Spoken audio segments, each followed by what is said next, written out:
here. I hit the got it button.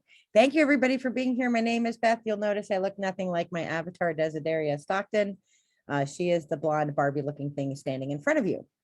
And it's very exciting to be here to talk about work that I've been doing in Second Life since 2006, when I was negative 5 years old.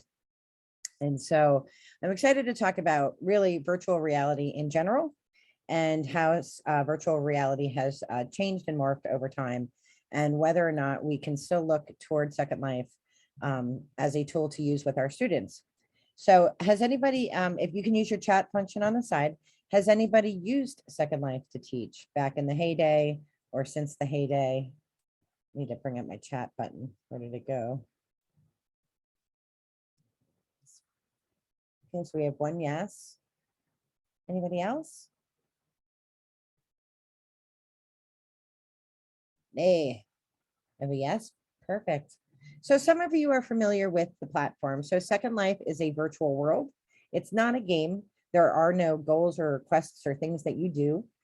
So it's just a virtual environment where you have an avatar that is a reflection of however you've created it, and you live in this environment. So back when Second Life is owned by the parent company Linden Lab, and they are in California. So when they created Second Life, way back, they had a beta first, and then they let folks in. And for those who had been around in the olden days, everybody who was new would land on an island, and then you would all look the same.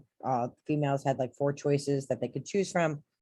Guys had a few different choices they could choose from. You could be an animal, you could be a few stock characters, and then you could, and then you would go through this little island to learn how to use Second Life. And back then, when I first started using it, I started using it because Harvard had been doing a study called Law in the Court of Public Opinion. And I was really interested in what they were trying to look at, which was let's go and deliver arguments to a jury, which were the avatars that were there, and then see what persuades them to believe different things. So I was really interested in doing that.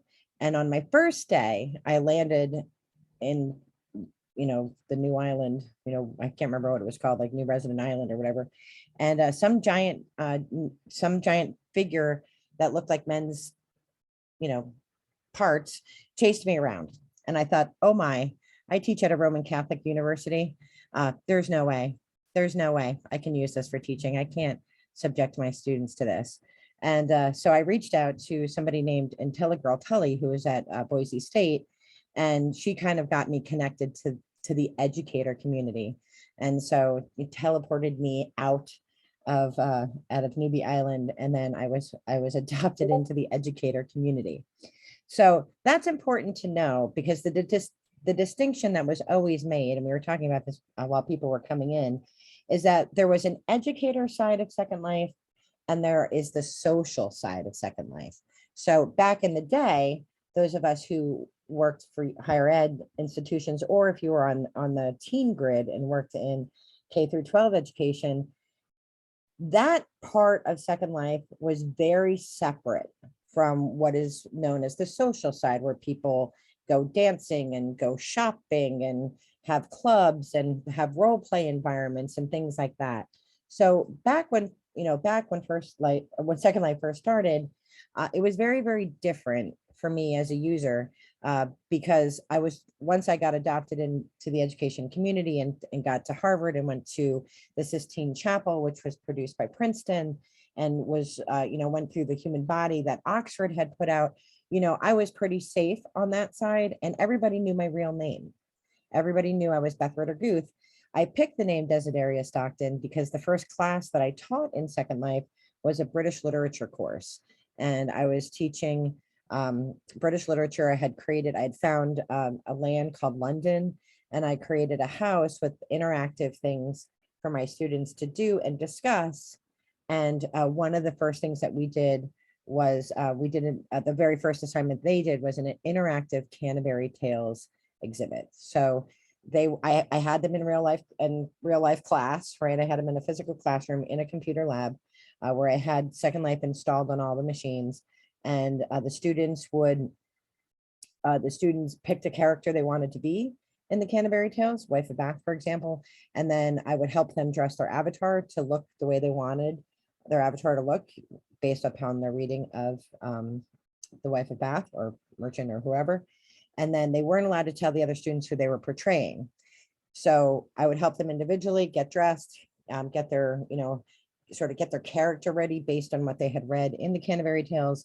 And then we came into Second Life and we went through 12 stages where there were different questions asked and they had to respond in character in text chat, because back then in 2006, there wasn't voice chat, which now exists in Second Life.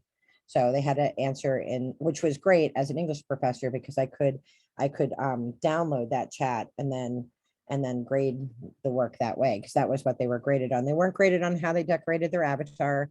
They were really, I could tell if they had read enough about the Wife of Bath to answer the questions the way they were supposed to as representing Wife of Bath. Then at the end of when they got back to the tavern, and of course we talked about how they never actually make it back to the tavern in the actual Canterbury Tales. But when we got back to the tavern, they had to guess each person, like who they thought each of their classmates was portraying. And they really loved it, because unlike getting dressed up in real life class, there was no risk. You could decorate an avatar and it didn't matter, right? So that the success of that project, of the virtual Canterbury Tales and the virtual pilgrimage project, really had me thinking, like, what else can I do here? Like, what else can I teach here? And so I started using a little bit of Second Life in all my classes. So we did Dante's Inferno. Linden Lab had donated the land, and I realized pretty quickly that the land was pretty expensive and I couldn't afford it. And back then in 2006, it was nearly impossible to convince boards of trustees to give me $5,000 for pixelated land, right? They didn't want to give $5,000 for real life land, right? So it was really hard to get funding. And so a bunch of universities donated land to me, because I was doing these different, like we did in the course of Literature Live, which is what my project became named, we did 74 literary builds, and ranging from Dante's Inferno to Gloria Naylor to Rime of the Ancient Mariner. It just depended on what I was teaching at the time. The most popular two were Dante's Inferno and Edgar Allan Poe's House of Usher.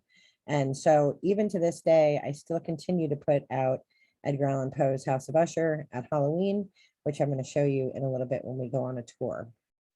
So in 2006, 2007, Second Life was the place to be as an educator. We all thought this was going to transform how we taught and how students learned, because it's very immersive and there's a lot of things that you can do. I did a project on gender language, because back then there wasn't voice. So my avatar looks like Barbie, as you can tell, and there's probably some psychologists like out there thinking, aha, I know why I should do that. But really, it was based on this project that I did with Princeton that looked at gendered language. And so I didn't have Barbies growing up, but my niece, who was a little girl at the time, she had a Barbie bag, and I was babysitting her one night and I thought, I should make my avatar Barbie and then dress her in these outfits that, we let our daughters buy for Barbie. And then I should go around to 7 different kinds of places, religious places, bars. Back then they were like strip clubs or whatever, academic venues like the one we're in now. And so I picked 7 different places, and then I would go to each place dressed as in a Barbie outfit, an outfit we could buy for our Barbies, looking like Barbie. And then I would just behave like me, like Beth, the nerd, the geek, presenting to you now. And it's interesting, of the 7 places I went, I did this for 30 days, and I journaled on paper. I journaled how people responded to me, and then I captured the chat. And of all the places that I went to, the only place I had ever been kicked out of, or what we call in Second Life ejected from, there was a book discussion group at a university, and they were covering Chinua Achebe's Things Fall Apart. And I teach that, I did at the time, I taught that every semester. So, I was really, really interested in the discussion, and I was part of the discussion. And the person leading the discussion kept sending me an IM, an instant message through Second Life saying, you need to put more clothes on or I'm going to have to ask you to leave. And I ignored it, which was and this was what I was doing the research on, was how people treated avatars and blah, blah, blah. So I ignored it and I kept participating as I would as an academic in the conversation about things fall apart. And on the third time, she ejected me from the land. So I had a note card pre-prepared, written out had the project description on it, all of our IRB information, about the project, and all the relevant links and stuff. And so I sent it to her and said, these are clothes that you can buy for Barbie. And I had pictures of all the clothes that I had based my outfits off of. And I sent her the picture, sent her the note card, and then we had this amazing discussion. Of course, she was apologetic, but it was just interesting, to do that kind of research. And I could never pull that off in real life because I don't look like Barbie. And I don't have her figure or, or her wardrobe. Right. So it was really interesting. And in 2006, you could just do so many amazing things. And, community colleges could work with Princeton. I was at a community college. I could work. I started my work at Penn State, and then I was in a partnership program, and I was at a community college. I could work in partnership with these four-year schools that I wanted my students to go to. So it was just like this great time of collaboration, Renaissance Island and Shakespeare, just doing all these amazing things with all these really creative people. And like I said, but on the education side, you knew people for who they were in real life. I had a partnership with Drexel University because I'm based in Pennsylvania. So we did amazing things there. We did a World War II, women in World War II. We did a whole thing about comfort women and all these, things that our students, they were creating the content. And then I was building with a small build team. We were building the interactive stuff in here, and the students contributed all the content. And even today, students that I had, now it's 20 years ago, they will write to me on Facebook or whatever and say, I remember doing that project. And I remember all about the comfort women because we did like they remembered the stuff. So we knew that it worked. We knew that this way of teaching, this immersive way of teaching, was really successful. So what happened? Why did it go away? I have to click around a few screens to bring up my screen. So 2006, this is a picture of the tavern for the Canterbury Tales. And so, it was vibrant in 2006. It was an amazing place to be. It was an amazing place to be as an academic and as a practicing instructor. And, we just had all these partnerships that were just phenomenal. And it was so much fun. And we even had a teen grid. And so you couldn't be on both grids. You could only be on a grid if you were a teen or if you were an educator in K through 12. So we had to get special permission, and it was like crazy. It took 6 months, and we packed an avatar because everything that I did for Literature Live was OER before OER was actually called OER. I made it fully available for free for any educator to use. And the agreement that I always had with donors, university donors or Linden Lab, because they donated the land for Dante's Inferno, is that you would get a copy of everything. Everything would be OER. Everything would be, free to. And if I bought props, because I had some grant money, if I bought props, that I try to keep that to a minimum. I try to make or create everything so that could be copied for free.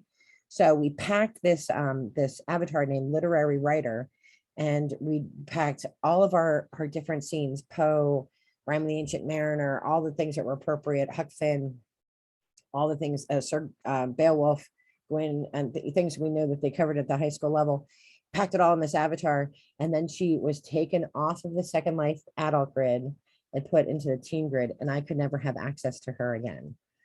They did eventually give me access because they were having a hard time setting some things up, but I was allowed a 3-by-5 foot plot of land that I could stand on to res the things out. And I wasn't allowed to go to any other land, but I would pass the things to the other teachers over there. It was just an amazing time to be an educator because you got to be so tremendously creative.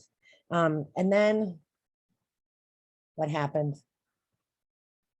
Well, what happened was Philip Linden, who was the creator of Second Life, and he was the first CEO, his mother was a teacher, and he was so passionate and so generous about helping educators. He wanted educators to use Second Life to teach. And so he would have these, I think they were yearly or bi-yearly things where they would identify people from different communities in Second Life. So I was education, higher education.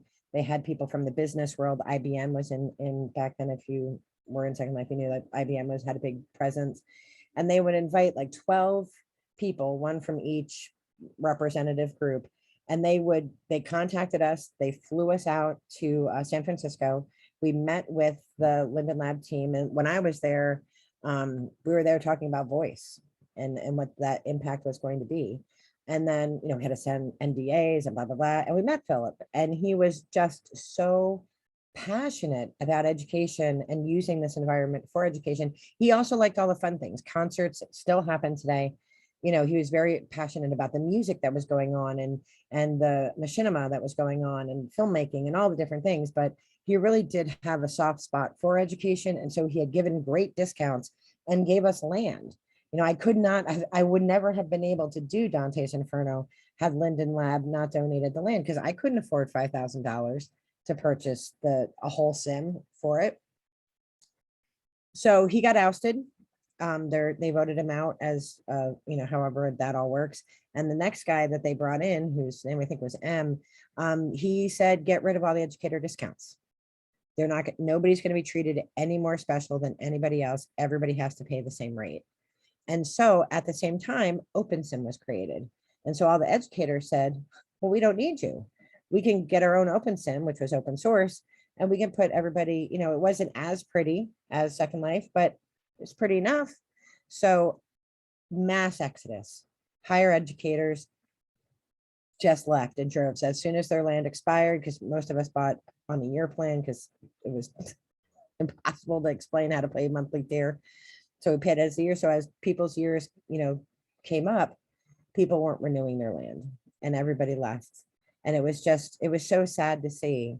And then a lot of us who were teaching in it moved on to other roles. I got my tenure, worked a little bit more, and then decided to be a missionary teacher. So I didn't have access to Second Life at all for 2 years because there wasn't technology where I was. They still had dial-up.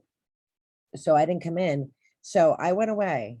And then when I came back, Second Life had changed so much. So make sure I'm in the right place.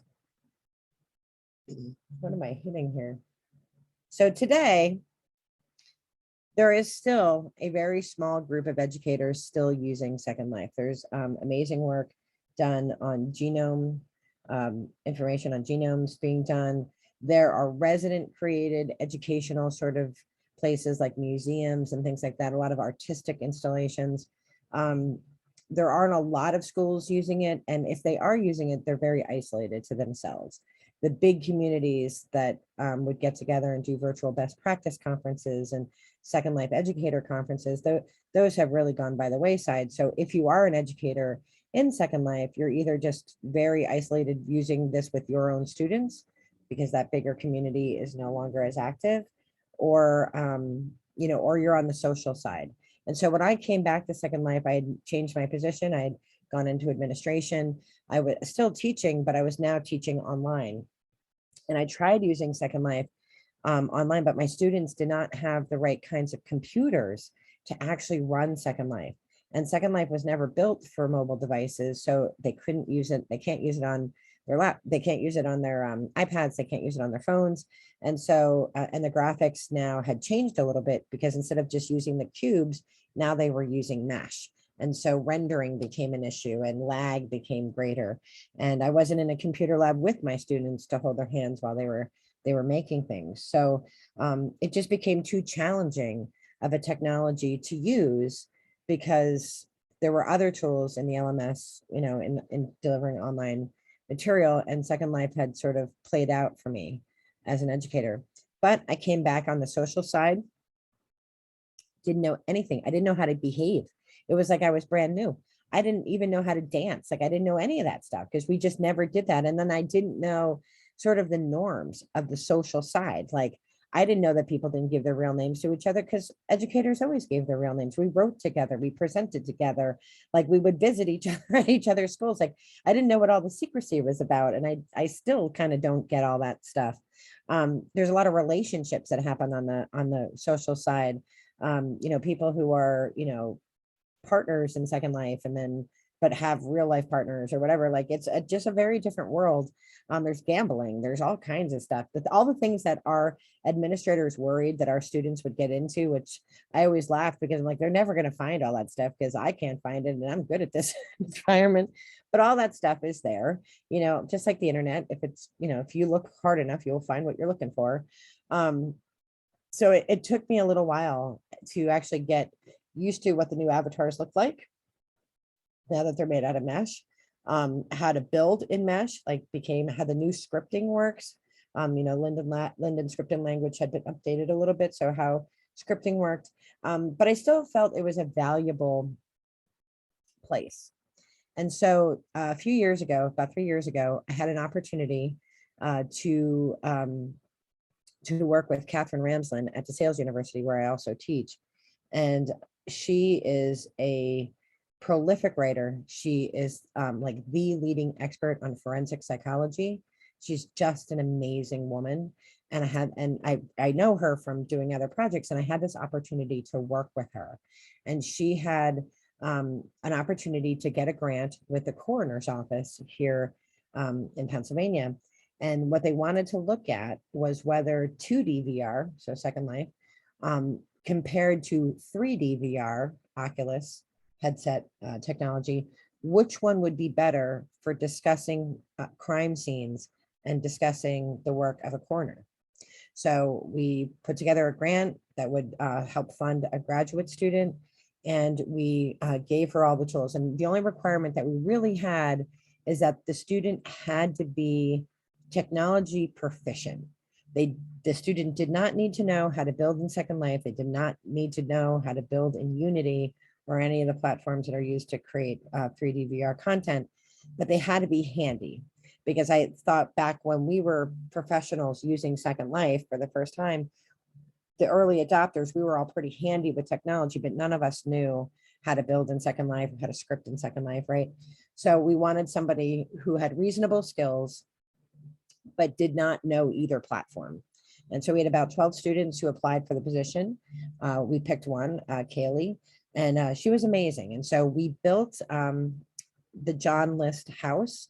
So John List murdered his wife and mother, 3 children in Westfield, New Jersey, and got away with it for 18 years and was found eventually because of a show where they did a forensic bust of what he looked like. And he was caught and then tried. And so we recreated his house. We recreated the crime scene of what they found when they discovered the bodies. And then, so we created it here in Second Life, and then we created it. She learned how to start building it in 3D. And then we took the environments to the coroners. They looked at the presentation that Kaylee had put together. And then Catherine had, because she was a psychology major, master's degree student, she looked over her paper. And then, we talked about which of these environments would be easiest for coroners to use. So that was the research. I'm going to pause there and see if anybody has any questions. I wasn't able to look at the chat really. So if there was any questions, or Cynthia. Hello, Cynthia. So I see names. And I want to weep. I want to weep. Hello, Cynthia. So Cynthia was one of my favorite, is still one of my favorite Second Life people. Yeah. Oh my gosh, the quest. Yes. Oh my gosh, we did so many fun things, like so many fun things that I have a note card that lists them all, because now I'm forgetting some of the stuff, and I'm forgetting the names of the avatars. Like I remember people's real names, but I don't necessarily remember their avatar names. So it was just an amazing time to be there. So we looked over, which technology would be better. And in the end, 2D virtual reality, Second Life won. And this is why. It is easy. It's not easy. It's easier to build in 2D reality than it is to build in 3D reality. So it's much more efficient.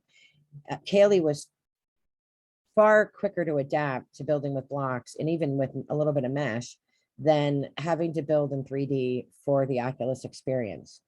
And then just even looking at part of her research was looking at other environments that had already been created. And the technology for 3D VR is not there yet. There isn't great functionality for fine motor skills. You can do big sweeping motions like drumming and things like that, but there aren't, you have to really be a skilled developer to create even the fine-tuned stuff that they have. There aren't places for multiple people. There are places, but they aren't great spaces for multiple collaboration. So Alt Space VR, which is very cartoonish looking, far like, Second Life looks much more, realistic and video game like, but Alt Space VR is very cartoonish. And, the spaces aren't great yet. Like that technology is really on in its infant stages.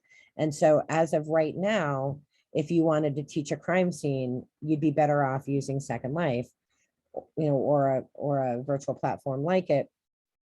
It's easier to create evidence. It's easier to add text to evidence. It's easier to make like quizzes and challenges and quests and things like that.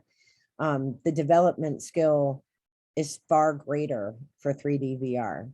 From a user perspective, the coroners did not like wearing the headsets.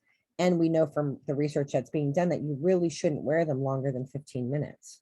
So you could have a full class doing a Canterbury Tale interactive, pilgrimage here for a 3-hour class, but you could only have people in 3D goggles for 15 minutes at the most. And then with COVID, we had classroom sets, but now with COVID, Sandy, who's on the call, she had to make kits to go with each of the kits because you can't share equipment anymore. So there are logistics that we had never even considered thinking about, in that, and we did this grant before the pandemic. So all in all, it was easier to adapt and change. If we wanted to swap something out and change it, like she could do it, I could do it. We had another builder who had volunteered time on the project. He came in and could switch things. We could change the script, and you could do that within a day.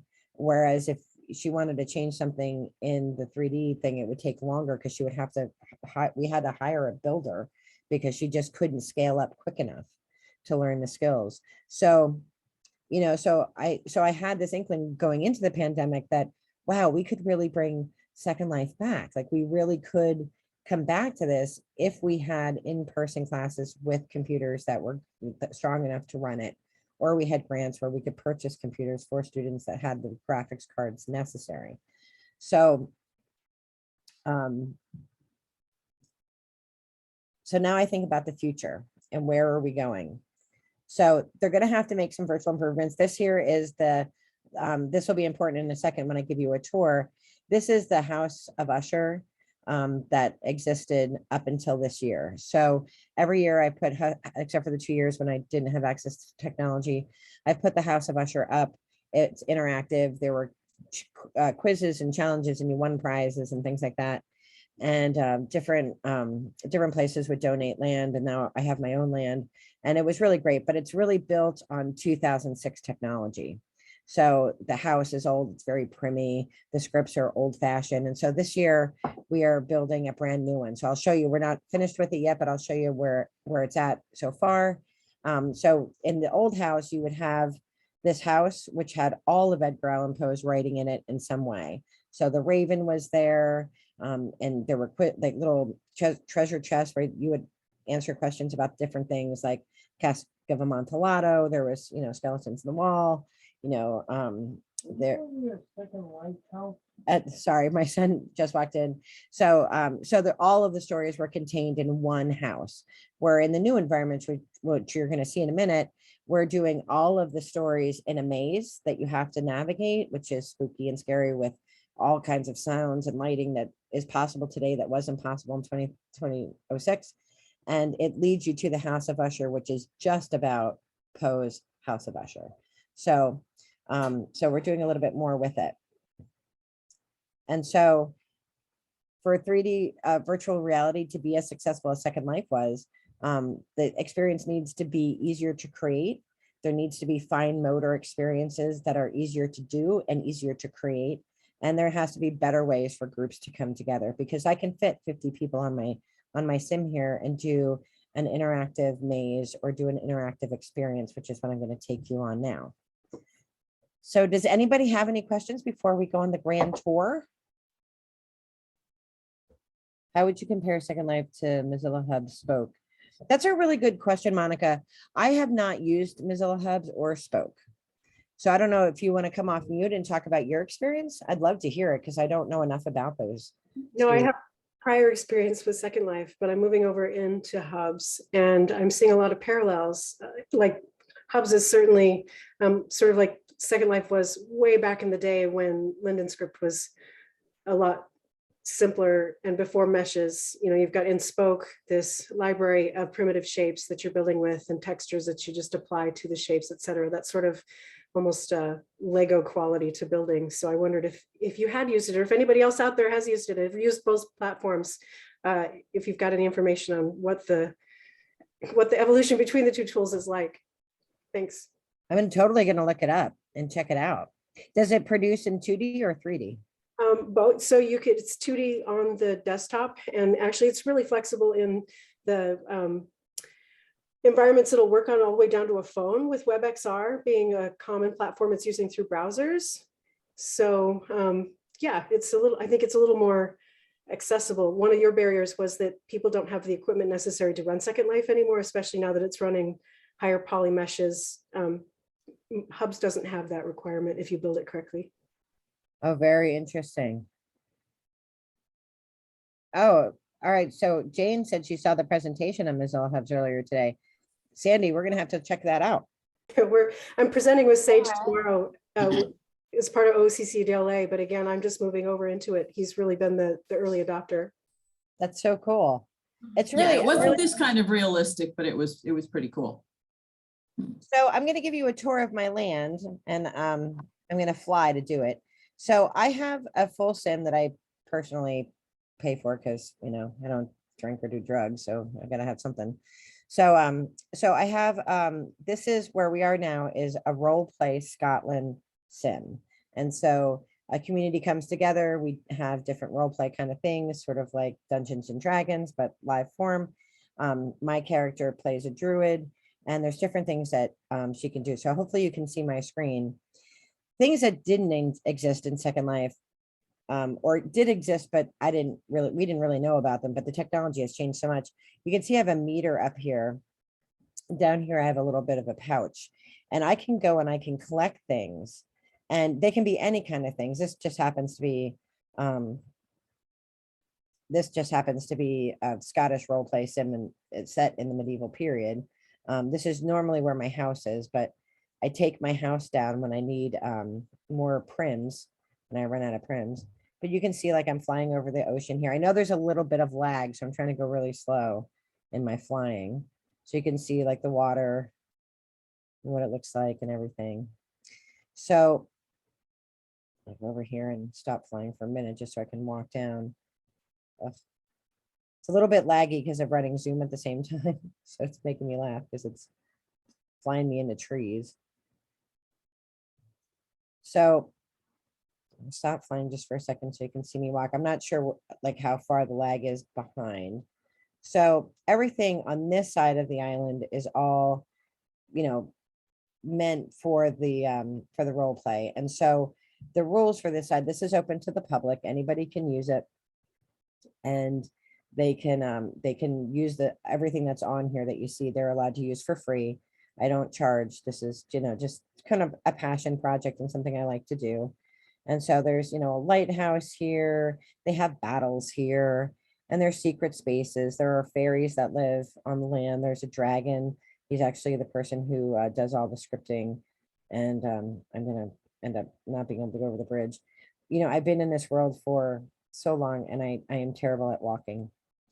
This is a dance area that they can have little parties at. It has its own stream. So, and we do little hunts and stuff with, I do hunts with Mad Peas and stuff just to get folks to come over and check out the land. And when you come out of this cave system, which I'm not sure how well the graphics are showing on your end, but eventually we'll get out of here. So when you come out over here, everything you see is interactive.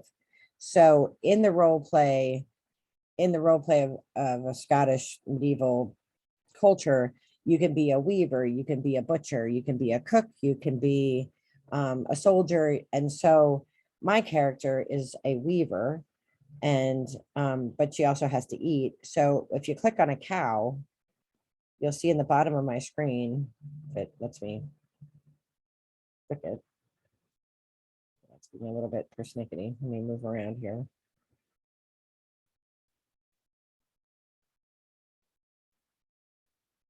When you click on the cows, they give you beef. And then it goes into, oh, I turned my, so you can, I don't know, can you see on my screen where it says you have 42 milk, you have 44 milk? Yes. You see that? So everything here, the cows, the goats, everything, including this little thing of brains, this little bucket of brains, the water well, you can collect things, and then you can make things. So if you go in here, my person is a seamstress tailor. So if you click on these beads, these help. Let me click this back up. This gives me what I need to actually make clothing. And then when I have all the different things that I need, there's a recipe that I have to follow that's very exact in order to use this loom. And then the loom will create cloth, and then I can make dresses, or I can make pants, or I can make chainmail, depending on what I collect. So it's very interactive, but the underpinning technology can be used for anything. And I have here, just to sort of compare old versus new, this one, this blue and red one, this is 2006 technology. And then this one is 2017 technology, which is when I bought this one. And they improve all the time. So you can see even the look of Second Life has changed, and the scripting has changed, and the interactivity. The man who made this is a retired higher education person who now lives in New Zealand. He was American, but he now lives in New Zealand.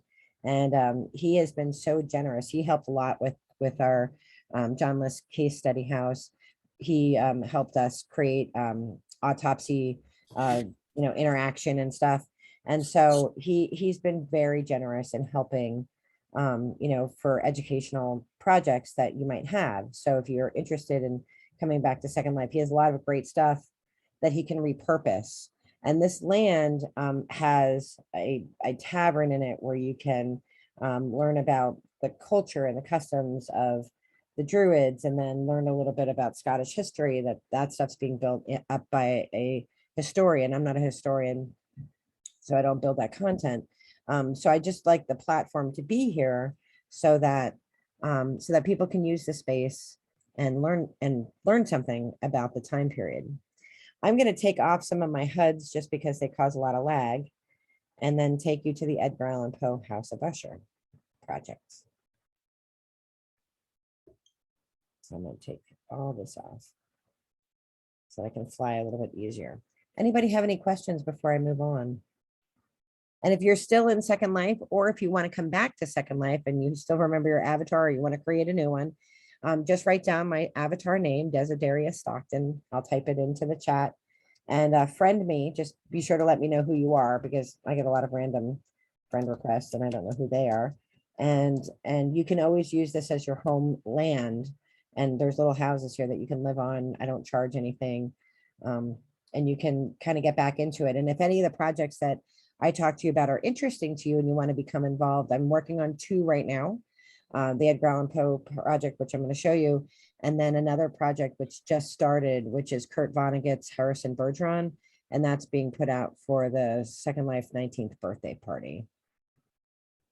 I'm going to fly this time because this takes some time to get to.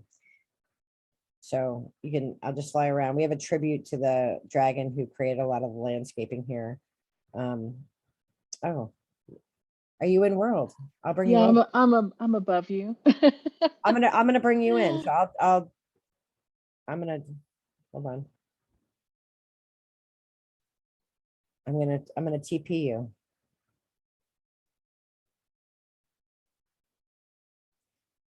It's interesting, when I came back in world, a lot of my friends, my whole friend list had, I'm gonna add you as a friend. My whole friends list disappeared. Like I didn't know anybody, like there was nobody on my list. And so that, I guess that was from being out for 2 years. The funny thing was I was still a member. I still had paid my tier, like my Second Life membership, so they never got rid of my account, but I had no friends list. So, are you here? Do I see you? Oh, see, so you can see Yeah, I I'm have a here. Mac. I have a Mac, and so it takes a while for my stuff to render. So that's that puffy smoke right there is Lear, and she's coming in. So we'll wait for her. She's a little speck of dust. So this is actually the back end of the Edgar Allan Poe. This is where you come out from. And the reason we're starting here is just so that you know, this is where the house will be. If you scroll up, Lear, if you fly, you should be able to fly. The house is actually, I have so many things on my screen. Oh. Let me back up here so I can see a little bit. Hopefully nobody gets car sick. It's actually no fly, so I'll just have to catch you on the next one. I'm trying to find the house. Oh, there it is. So it takes a while for it to render. This is the old house of Usher that we use. So it's going to be replaced by the new house. I just have it setting in the spot where I want to build the new house. So I can turn on flying for you. Hold on. I don't let the role players fly because they shouldn't be able to fly. You know, they wouldn't fly in Scotland. You should be able to fly now.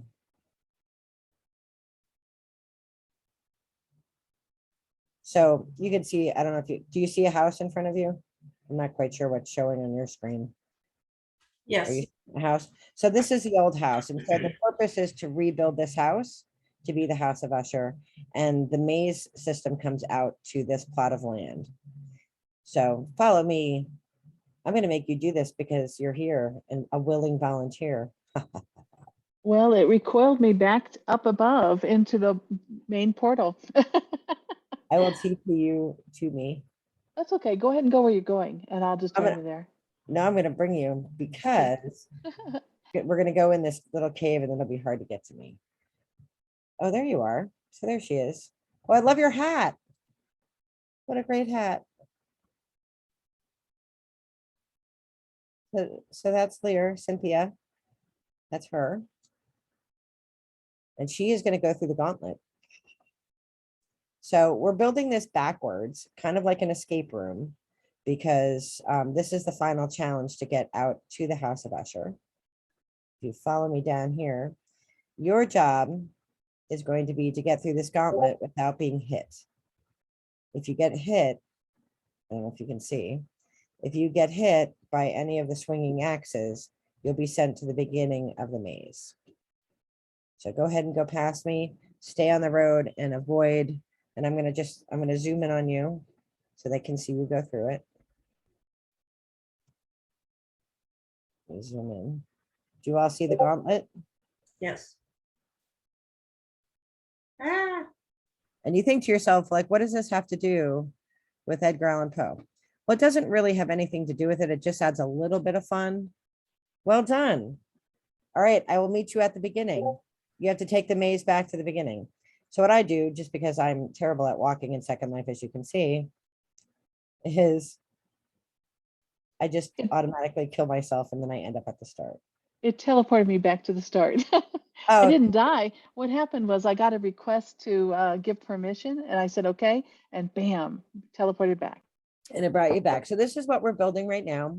We've just finished this front room, or we're finishing it. So there'll be all different kinds of music that plays in here and different interactive experiences and different things that we're doing. So this is very much a work in progress. So there isn't a lot of content here yet because we want to do all the stories. But if you go through the door of the spider web. That's the door to the maze. You go in there. This is a maze, and this will have all the different stories in it. So as you're going out throughout the maze, there'll be traps. There'll be different traps that you might fall into. There's different figures and stuff. Oh, it's giving me a hard time. Hold on. And things will fall out of the sky. So we have just started building this. We had to build the maze first and the gauntlet at the end. My screen is going crazy because I have lag. So I'm gonna try to get her to stop walking. But you can see the different things that are, she's walking on her own now. So she's gonna bang up against something. So the goal is to have this ready for October 1st, the Halloween season. And it's a way to bring literature and education to the residents of Second Life. There aren't any more schools using, that we know of in any big way. So it's not necessarily students, but it is bringing, it's bringing American literature to people from all over the world. And it's a lot of fun to work on. It's a lot of fun to play with. So if this is interesting to you, my avatar is going nuts. Like I'm not even pressing any buttons and she's just moving. You're going back the way you came. Yeah, I'm at the skeleton.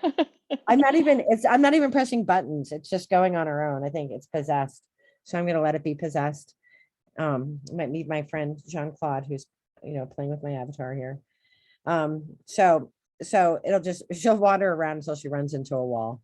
So, and then stays at the wall. So we're working on the physics. We're working on really bringing this into today and now, and making the experience more meaningful for the people who've gone through it. And the people who enjoy it have done it every year. So we feel like it's time to kind of switch it up for them and make it a little bit more interesting for them. So that's what we're working on now. And I really think, I think there are a lot of great platforms. I'm really interested in learning about the platform that you're talking about. Was it called Mozilla Hubs. Mozilla Hubs. I knew it was Hubs, but I couldn't remember the first part. I'm interested in learning about other platforms because it would be great for something to be easier for students to use, because like you can see, I have a lot of lag, even because I'm using Zoom and Second Life together. And so it's sort of taking over my avatar at the moment. So I would like to find a way to make things that are easier for students to render and to build in. The function for the recipe that always worked was that the students were responsible for content.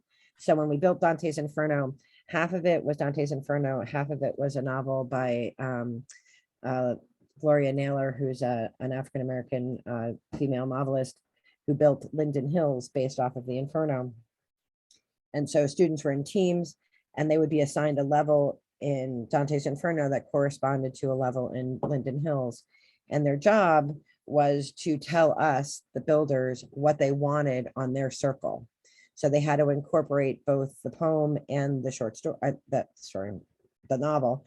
They had to incorporate both, items from both places, write up note cards that, either described the story or summed up what was going on or talked about symbolism. There were all kinds of different things they had to do. They had to have like a challenge thing for people to interact with the content. So it couldn't just be reading or watching a video. They had to, or text, they had to have something interactive for people to do on their circle. And we built it all for them. They told us, and then they would have to prove to me, like, show me where in Dante's Inferno it says that there should be bodies coming up out of the blood. Where does it say that? What line? And so they really had to dig into the text to give that information. So it really was very successful. And I would really like to be able to use this kind of technology with online students or with virtual students, hybrid students. It would be awesome to be able to bring this kind of immersion back, because the technology is so much better now. And it's so engaging and it's pretty, and it's video games that they get to create. It's choose your own adventure. There's so many things about it that are terrific. So is Second Life dead? I think it's been put in a closet and under some blankets for a long time. It has potential, but there are other things that are out there that we should be looking at and looking at improving. So I think you can still use it, but it probably isn't the best tool for all students. But the concepts of Second Life aren't dead. The why we use it, or what we can have our students derive from it. Those concepts aren't dead. I'm not so sure about the technology. So I want to stop here to give you an opportunity to talk about whether you think Second Life is dead. I am going to actually stop sharing my screen because I'm croaking here, and I'm going to actually log out of Second Life because it's killing my computer and I'm dying. So I wanted to open it up to you. What do you think? Don't everybody speak at once. Well, to me, it's not. But then I just finished the Virtual Worlds Best Practices in Education. And I taught my 55th class in Second Life and OpenSim. I've taught 2 or 3 in OpenSim and 52 in Second Life. And so for me, it's not. But and of course, I'm with the nonprofit Commons too. We've been meeting for 15 years on Fridays and providing technology and education. And we have quite a few universities that are part of it, So they've just formed an education archipelago where Linden Lab for free moved all the education sites and social good sites together, if they so desired. So their regions literally moved. And so we've created something that we had once before. Right. So, yeah, so there's a lot going on, but if you're not in there all the time, you might not be aware of it. There's quite a few groups, lots of new groups, and just a lot of activity. That's awesome. How would people find out about it? Because, I've been out of that side of it for a long time and on the social side. So I wasn't really aware of what was being done on that side because I'm an English professor. So I don't, I'm not in education. Like I'm in charge of online learning and technology, but I do other stuff like AI and all kinds of stuff. So I had no idea that there was like sort of this renaissance going on, which I'm so excited to hear about. Like, how would people tap into that? Well, of course, vwbpe.org is one way to find out all the different groups that are affiliated with it, because they all kind of came together, and those exhibits are up to through April 24th. Let's see, as far as the individual groups, there's the Virtual Worlds Education Consortium, VWEC. You can join it in Second Life, and they cross over the metaverse. So they're in open source worlds like OpenSim. They are in several. They run a virtual reality explorers group that meets, I think, on Sundays and tries out all different kinds of VR technologies. That's run by the community virtual libraries. They have a site with a database that tracks all the different education use of virtual worlds, all different regions, who's sponsoring it, that kind of thing. That's the community virtual libraries. They also run a Google Calendar, and I think they're giving a talk, or gave it earlier today, on combining all your calendars, because they have so many calendars that people get a little calendar heavy, with too many events going on at the same time. Yeah, but those are just a few. VISTE, the Virginia Society for Technology and Education, still does their meetings every week and events. On Monday nights, they do events, tons of tours and games and events and educational programs. They do mentorship of educators on Tuesdays. Then the virtual roundtable still meeting. Remember the old Virtual Worlds Education Roundtable? Still meeting. Sheila Yashikawa is running that, and they still meet on Thursdays at noon, Second Lifetime. That's awesome. Can you put the relevant links in the chat? Would that be, could I, like, at least VBE, and because I tried and then I know, it's that's like, awesome. oh my gosh. No, it's awesome to know. And I think what happens, at least what happened to me and others who were in the world can explain. And I know you've always been involved, so I have no excuse because I could have asked you. I think when I came back, I knew I wasn't going to be teaching with it anymore. And so it kind of went to the back of my mind. And I was so obsessed with learning how to be, it was like going to a new country, but on a new planet, like just behaving on that social side that sort of consumed me. And then I don't really use it until recently. I've done a few things. I did, some resurgence things for different groups that asked for it. but I wasn't really using it to teach my students. I was using it to donate to other efforts that were interested. So, you know, I would like to use it again. I'm teaching women's literature in the fall in person. And they said I could use, the computer lab. And I'm like, I might want to come back again. Because that class was so powerful.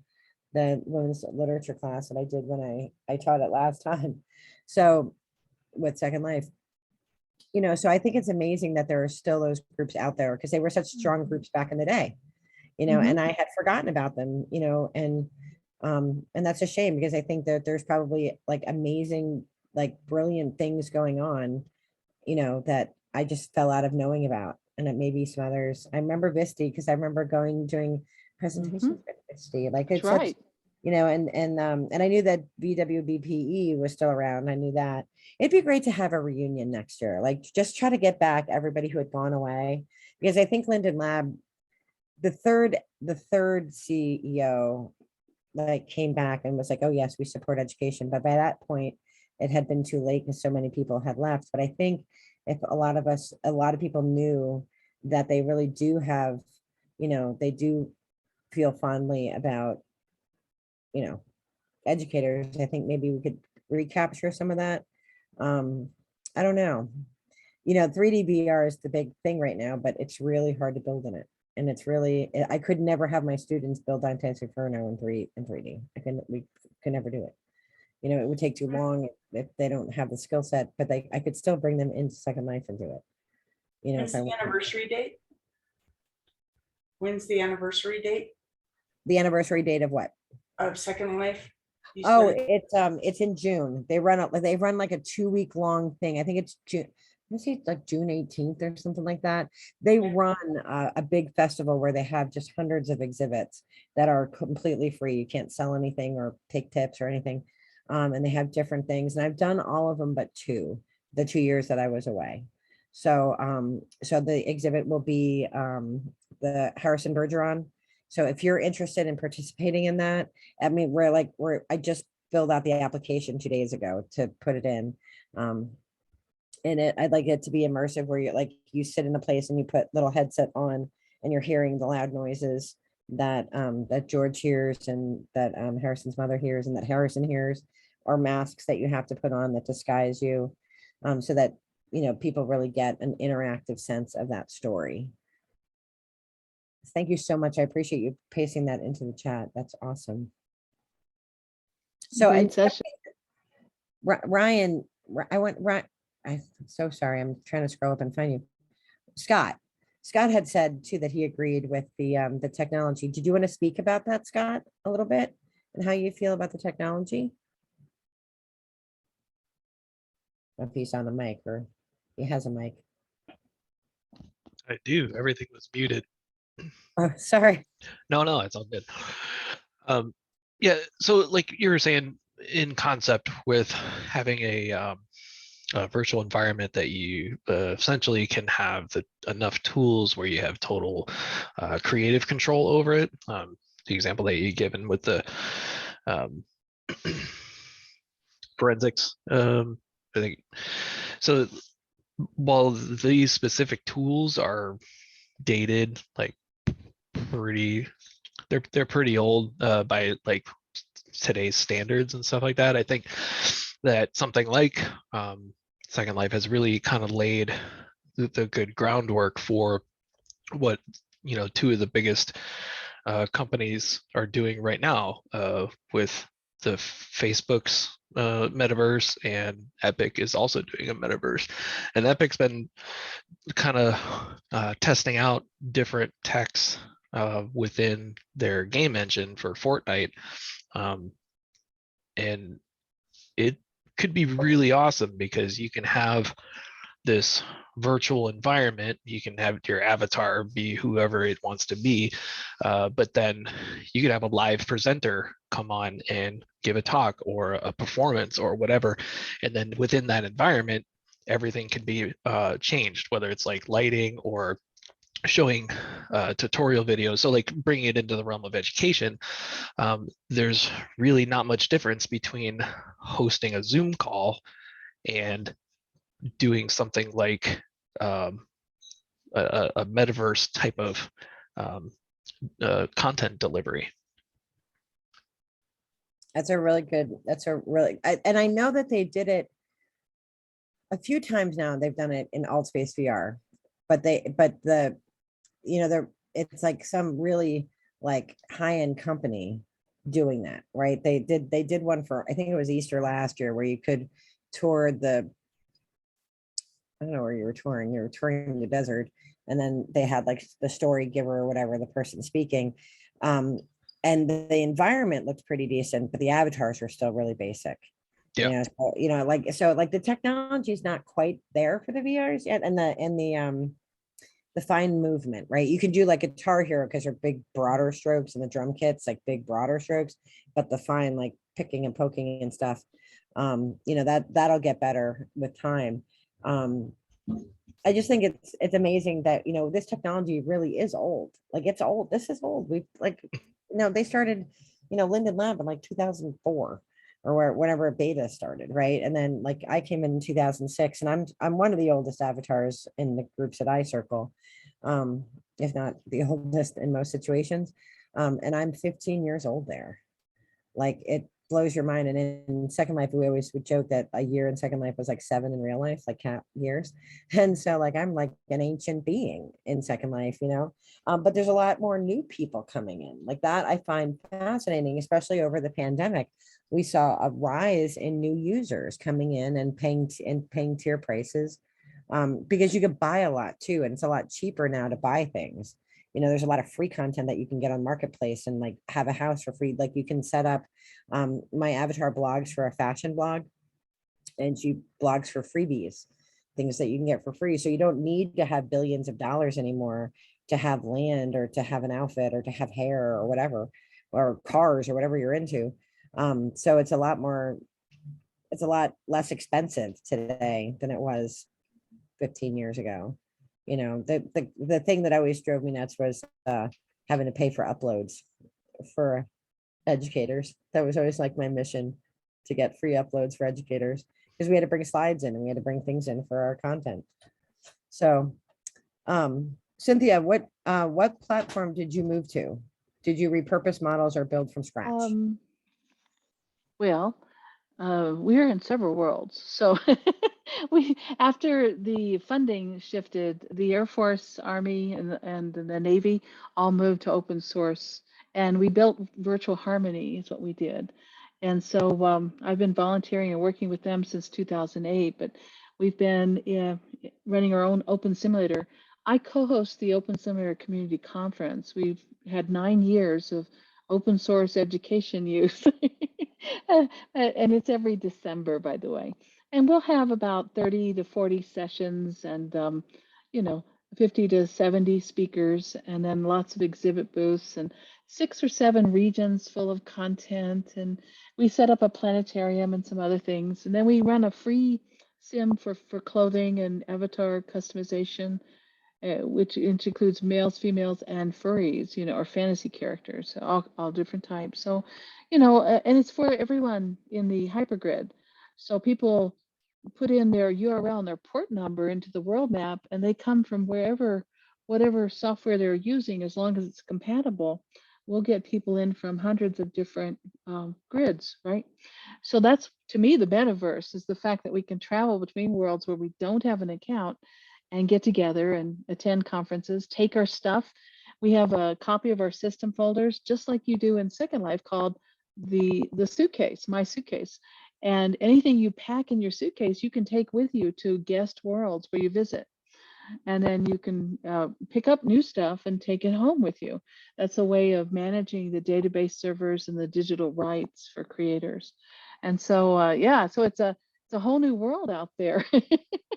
Oh, and a lot of activity, a lot of content. Even the Shawnee Library that does all the digital storytelling and all, they have story worlds out there patterned, I think, after your Literature Alive. A little different. I mean, the story worlds is where they tell stories in them, but they have like 9 of them. Yep, and they're on Kitely. They spin up as you arrive. So the world's offline and economical until you arrive, and then spins up and away you go. So where am I? We developed an Oculus app. It's in beta testing. I'll be talking about it for the closing keynote tomorrow, and comparing it to what we did in the virtual worlds, because I built the same thing in both places, and then we have it in OpenSim too. It looks a little different in each place, and I'll explain why. But yeah, but I love it. It's an exciting time. I think the integration of all these technologies is going to cause us to be more demanding on new features. For example, when I'm in VR, I feel very isolated. When I'm in these social worlds, I can be with 40 to 100 people on a single, region, and in a four-corner region, I can have 200 or more, right? So that's a lot of people that I can socialize with and check out, from different universities, talk about their research. I can have learners in. I'll be teaching another class in VR in the fall, but I teach it within a virtual world, and then I teach about virtual reality. So we use a little of both. That way, students who don't have a head-mounted display device can still participate, because I teach them how to build, script, animate, move, design their permissions, surf the web, run their own server, for hosting their own world. And we did pocket worlds for the military where we put them on Raspberry Pis, and then the military personnel had their own world for learning and gaming. Then they could hypergrid up to our main grid. We run it off of a farmhouse in Alabama, and then we port it into the Amazon cloud when we need a scalable solution. And we had two tornadoes hit in the last week, and it took out part of the trees in the farm area. And it took out the dedicated line. You have to have a dedicated IP, and then so we now have it in the cloud as well. That is I'm so sorry. exciting. I know. I love it. I love talking about the future. Like, you know, Oh, yeah. we always knew that the interactivity of Second Life worked. We know that students as creators works. Like, we know all those lessons. Linden Lab will not be around forever. The Second Life will not be around forever. So it's really great to take what we've learned from our experience, our good experience in Second Life, and the difficult experiences, the management issues, things like that, the lack of innovation and storage and all the things that sort of plagued Linden Lab and Second Life, and apply those lessons to the new worlds that are coming out and the new platforms. And I think, looking ahead, like this technology, like we only ever scratched the surface with Second Life, right? But but it's not dead, right? You're doing so much Well, amazing stuff. So Second Life was sold, right? And two people own it, not second. Linden Research runs it for these two people who own it, you know, and so they have rehired the team to do a lot of modern development to optimize and to strategize where it's going. See, what I want is the same easy way of logging in and doing things with lots of people spontaneously, but I want that in VR with yeah, that immersive experience. But I yeah, also want VR to move away from the headset, the head mounted display device. And we have put hands in ours. See, in VR, you can pick up a bucket and move it and do things with it very organically, very naturally. You can't do that in Second Life, even though now we have finger joints. Our animations are much better. We have bento animations. So, now you get facial expressions, and we can do sign language and things like that. From an education perspective, that's exciting. But I want all these technologies to blend. that's what I'm hoping for too. Yep, me too. So The thank you. last thing, Desi, on your side, what the brilliant thing you have done is you have created all these worlds, and you've inspired students to not just play in them, but to be creators too. And so that power of creation is something that's harder to do in VR. And I'll talk about that tomorrow too. And that's the thing I struggled with is that the students really became partners in learning. And that was the big value, because, the research at the time was that boys, men will not read. They will not read. That was the research at the time. And I said, that is true. They will not read Secret Life of Bees, but they will read the Minecraft manual. So or Grand Theft Auto manual. So why don't we get it where they are, and we'll get them reading, because there are symbols in Grand Theft Auto, right? Same with Second Life. Dante's Inferno is hard for a very culturally diverse, first generation community college in New Jersey, right? Near New York City. Like, these students, everybody's like, oh, you can't teach them Dante's Inferno. Sure you can. You break it down, you make it so they become the owners of this. I brought in Dante's Inferno for the 360. I got a grant from the NSF. I had students hired that would play the game forward. The students would compare and contrast the video game to the poem, and then they would build it in Second Life.